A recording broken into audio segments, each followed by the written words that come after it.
বাবা বেরিয়ে এসে দেখো কাকে এনেছি। কাকে এনেছে? কি হলো বাবা, তুমি কি এনাকে চেনো? না, কে এনে? তুমি চিনবে কি করে? রাতে নৌকা বন্ধ বলে নদীর ঘাটে বসেছিল, তাই আমি ওনাকে বললাম চলুন রাতটুকু আমাদের বাড়িতে থেকে সকালে চলে যাবে। আসুন, বাবাও ঘরে থাকে, আপনি এ ঘরে থাকবেন।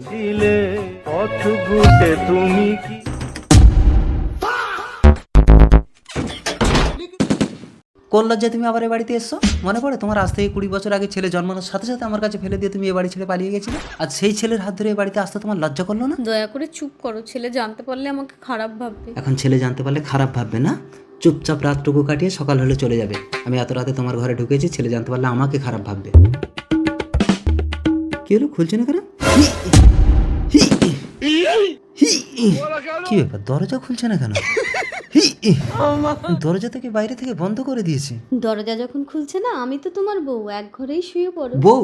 এই কথাটা তুমি যদি 20 বছর আগে ভাবতে তাহলে আমার যৌবনটা বৃথা যেত না।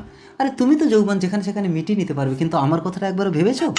আজ তোমাকে একটা গোপন কথা বলবো। বলো। ছেলে যখন পেটে ছিল, এক ফকির বাবা আমাকে বলেছিল ছেলের 20 বছর না হলে আমি ওর মুখ দেখতে পারবো না, তাহলেও মারা যাবে। তাই আমি তোমাকে ছেড়ে চলে গেছিলাম। সকাল হয়ে গেছে। কোথায় যাচ্ছ?